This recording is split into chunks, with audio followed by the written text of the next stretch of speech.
سامعین محترم، گزشتہ آیات میں ہم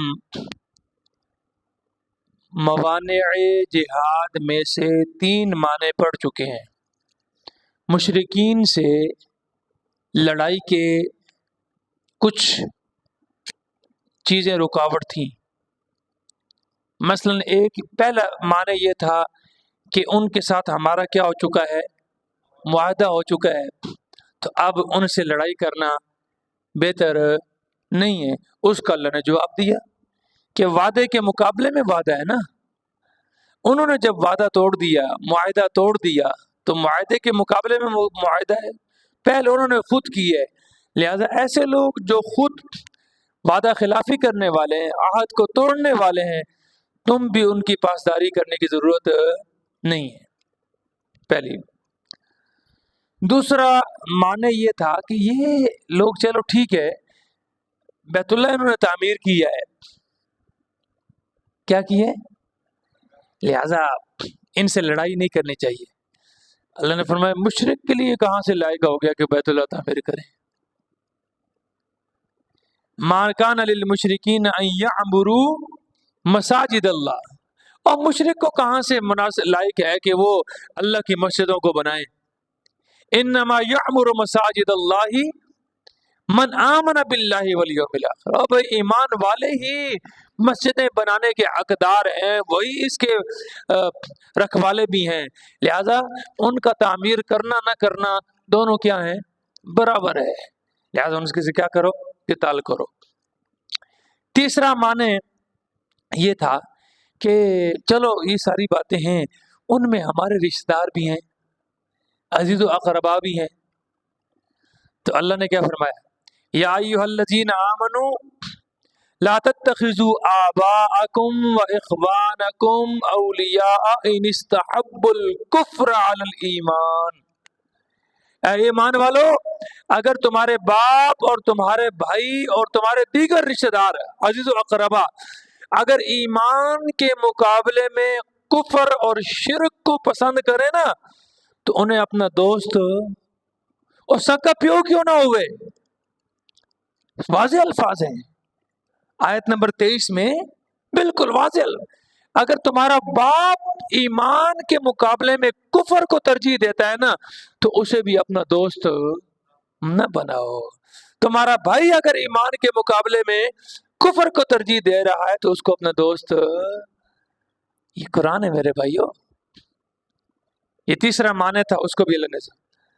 اب چوتھا معنی آگے آ رہا ہے جو آج ہم پڑھیں گے، یا ایھا الذین آمنوا، اے ایمان والو، انما المشرکون نجس، بے شک مشرک کیا ہے، کیا ہے، کون کہہ رہا ہے، کون کہہ رہا ہے، اللہ رب العالمین فرما رہا ہے، جو میرا بھی خالق ہے اور ان کا بھی خالق ہے، وہ رب فرما رہا ہے، مولوی ضیاء الرحمن کی بات نہیں ہے، اللہ رب العالمین کی بات ہے کہ بے شک وہ آدمی جو اللہ کی ذات میں، اللہ کی صفات میں، اللہ کی صفات کے تقاضوں میں، اللہ کی مخلوق میں سے کسی کو کیا کرے، سانجا کرے، سانجا برابر ٹھہرائے، جیسے کہ یہودیوں اور عیسائیوں نے کیا، آگے آ رہا ہے، تو وہ کیا ہیں، پلید ہیں، پلید۔ فلا یقرب المسجد الحرام بعد عامهم هذا، آج کے اس سال کے بعد وہ مسجد حرام میں داخل ہی نہ ہو۔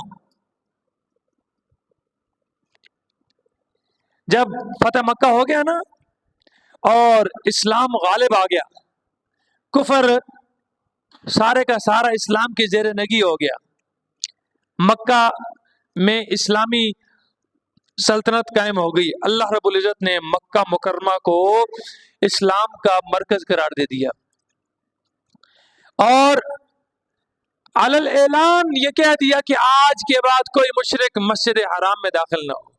مسجد حرام سے مراد حدود حرم ہے۔ مسجد حرام سے مراد کیا ہے؟ صرف بیت اللہ نہیں ہے بلکہ کیا مراد ہے؟ حدود حرم مراد ہے، کیونکہ حدود حرم میں بہت سارے حج کے اعمال ہوتے ہیں نا، صفا اور مروہ کے درمیان کیا ہوتی ہے؟ صحیح ہوتی ہے، سمجھ آ رہی؟ تو حدود حرم میں آج کیوں، اچھا یہ حدود حرم کیوں مراد ہے؟ سبحان الذی اسری بعبدہ لیلا من المسجد الحرام الى المسجد الاقصی، پاک ہے وہ ذات جس نے راتوں رات سیر کروائی اپنے بندے کو، کہاں سے؟ مسجد حرام سے مسجد اقصی تک۔ حالانکہ اللہ کے نبی اس وقت کہاں تھے؟ حضرت ام ہانی رضی اللہ تعالی عنہا جو آپ کی پھوپھی تھی نا، ان کے گھر میں تھے، وہاں سے اللہ رب العزت نے ان کو کیا کروایا تھا؟ معراج شروع کروایا تھا۔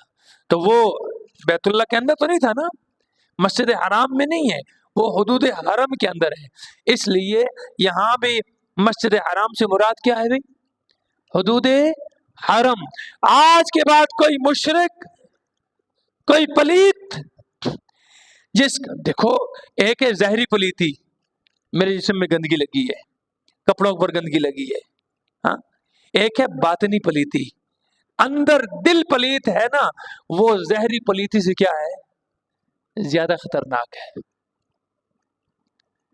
انما المشرکون نجس، مشرک کیا ہے بھائی؟ سخت بات نہیں ہے، ہم سمجھے کہ بڑی سخت بات ہو گئی ہے، اللہ فرما رہا ہے وہ جو اللہ کے ساتھ اللہ کی مخلوق کو کیا کر رہا ہے؟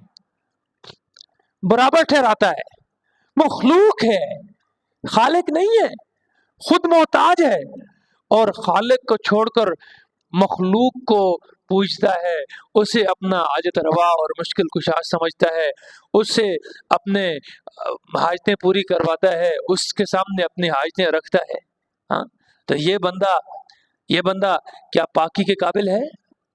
یہ جتنا مرضی پاک ہوتا رہے، جب تک اندر اس کا دل پاک نہیں ہوگا اس وقت تک یہ پاک نہیں ہو سکتا۔ بلال بھائی یہ ایک ایسی بند کرتے ہیں، وہ والا بند کرتے۔ فلا یقرب المسجد الحرام بعد عامہم ھذا، اس برس کے بعد، اس سال کے بعد کوئی مشرک حدود حرم میں داخل، اصل میں اللہ رب العزت انہیں حج اور عمرے سے روکنا چاہتے ہیں، حج اور یہ حکم دے دیا۔ اب آگے وَإِنْ خِفْتُمْ عَيْلَةً، یہاں سے چوتھا معنی جہاد کا، اس کا اللہ جواب دے رہے ہیں۔ مشرکین جب آتے تھے نا حج کے لیے، حج کے موسم میں، تو تجارتی سامان لے کر آتے تھے، اشیاء خرد و نوش اور بہت ساری چیزیں لے کر آتے تھے، تو وہ جب وہاں لے کر آتے کاروبار کرتے، اس سے مسلمانوں کی بھی کیا ہوتا؟ اپنی ضرورت کی چیزیں ان سے خرید لیتے، ان کو اپنی ضروریات اس سے پوری ہو جاتی۔ اب مسلمانوں کے دل میں یہ تشویش پیدا ہو گئی کہ اگر ان کا آنا بند ہو جائے گا تو ہماری وہ روزی، ہمارا رزق وہ کیا ہو جائے گا؟ بند ہو جائے گا۔ جیسے ہم کہتے ہیں نا کہ یہودیوں کی مصنوعات اگر ہم نہیں استعمال کریں گے تو مارکیٹ میں ہے ہی وہی، کیا ہمارا جواب یہی ہے نا؟ دکاندار، میں نا گلگت سے آگے سے ہو کر جس کے پاس گئے، اور جو بوتل پینی ہے، میں کہ نہیں پینی، اچھا ساری پی لو، اچھا جوس پی لو، اور یار نہیں یار چھوڑو یار، جو بھی دیکھا سب کے پاس وہی اسرائیلی مصنوعات پڑی ہوئی ہیں سارے۔ ان سے پوچھے بھائی گورمے ہے؟ نہیں ہے جی۔ نیکسٹ اپ ہے؟ کوئی نہیں جی۔ فضا ہے؟ کوئی نہیں جی۔ فضا کوئی نہیں جی۔ اچھا کیوں نہیں ہے؟ وہ جی مارکیٹ میں چلتی یہی ہے۔ اب اگر ہم یہ بھی بند کر دیں تو ہم کیا بیچیں اور کیا خریدیں؟